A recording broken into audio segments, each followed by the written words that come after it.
What's up, YouTube? A lot of price action today. We need to talk about this. I'm basically going to tie together the stock markets and Bitcoin today because everything went down except physical gold and the metals. They went up. Gold and silver, gold skyrocketed. So Bitcoin dumped with the stock market predictably. So let's look at this. What's happening right now in the news? All day today, the news was saturated with stories of Russia doing potentially a false flag to instigate a war with Ukraine, okay? So that was a justification for the stock market dumping, having a poor performance. And of course, if the stock market dumps, like I keep saying, I know I sound like a broken record, particularly the NASDAQ, okay? I think the NASDAQ finished off minus 3%. Bitcoin's minus 3% right now. Digital tech, okay? That's what Bitcoin moves like, digital tech stocks. But the NASDAQ was down 3%. SPX was down 2. I don't remember what the Russell finished down, but that's not important. So that happened. Bitcoin has a double top here, which it already broke, but it's holding some support. But let's go ahead and look at the key support levels here. Nothing, people are asking me all day today. I was getting messages on YouTube, messages on my DMs and Discord. Is this the big drop? Do we have a big drop coming? Nothing fundamentally has changed with the Fed. They haven't increased rates. They haven't cut back on the mortgage-backed security purchasing that they've been doing. So nothing has fundamentally changed. Psychologically, the war stuff, inflation, yes, a lot of these things are there, but the markets are highly irrational about this type of stuff. So we could retest our lows. Let me go ahead and pull up an index. We could retest our lows. Let's look at the NASDAQ. So the NASDAQ fell today, this big candle.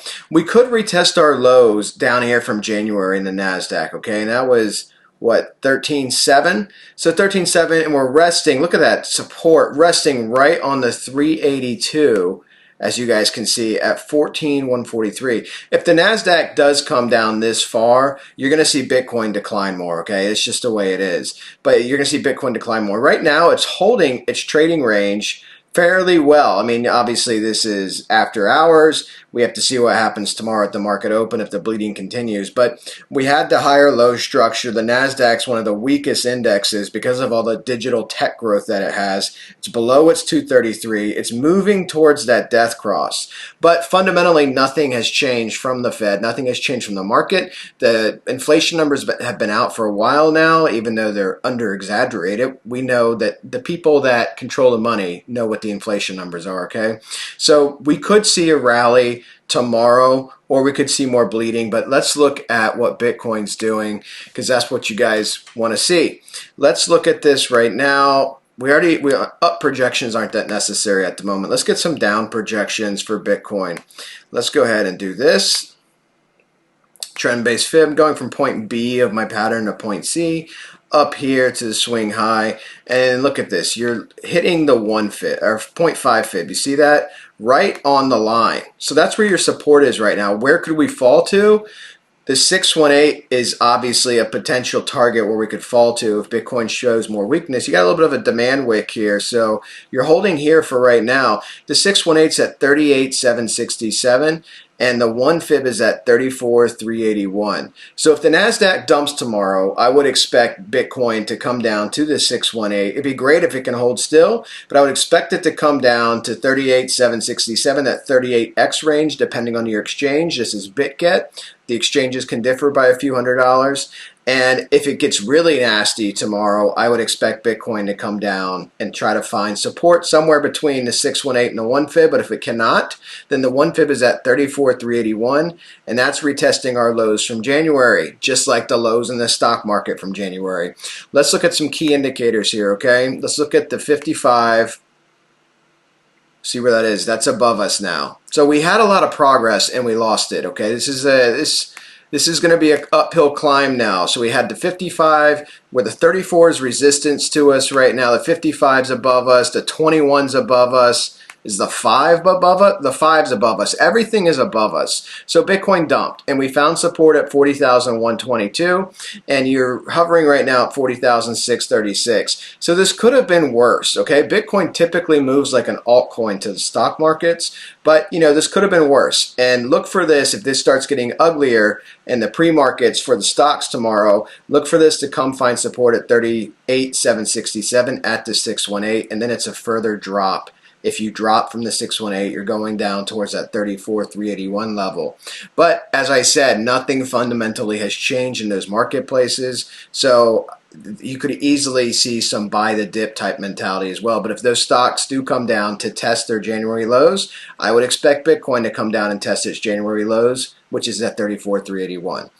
I feel like I say the same things a lot. Sorry.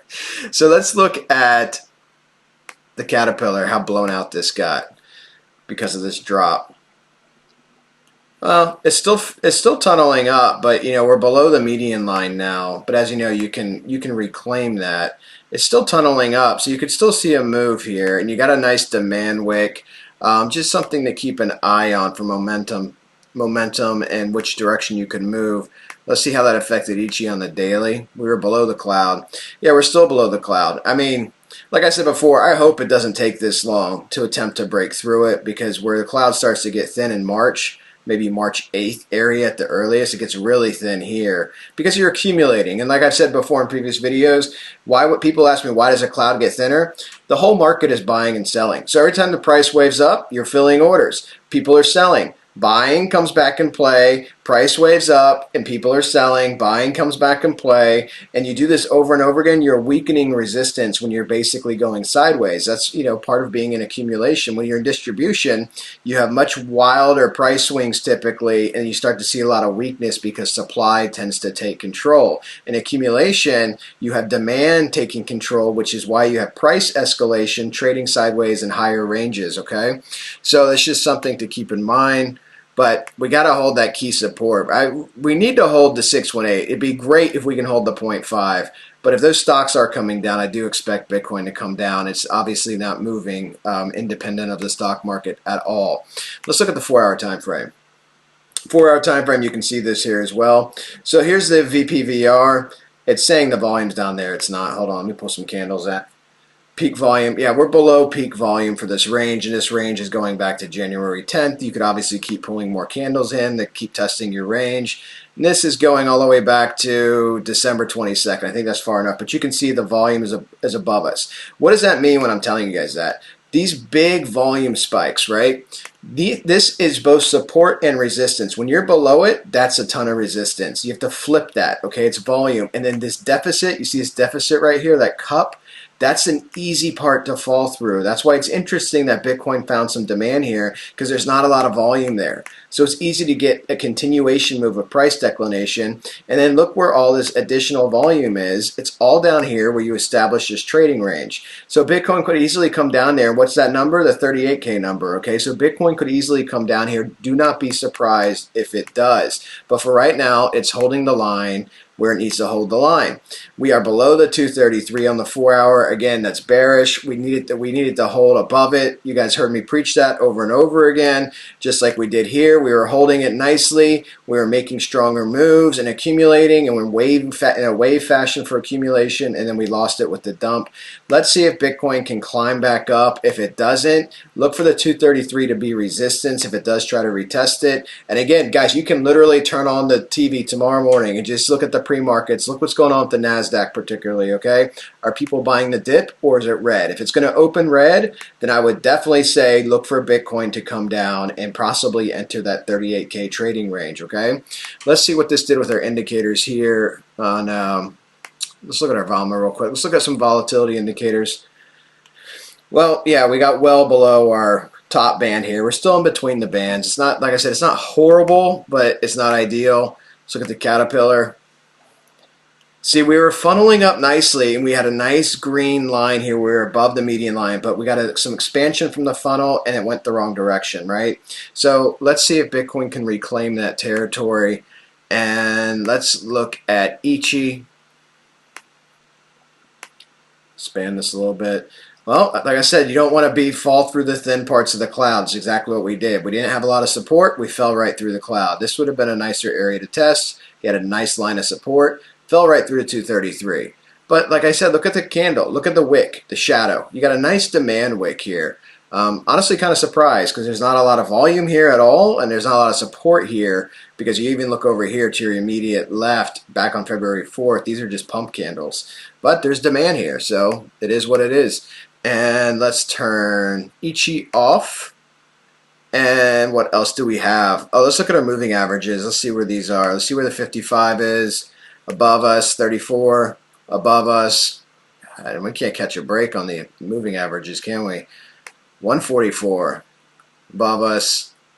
Everything's above us. I don't think I have anything smaller, like the 5 and 21.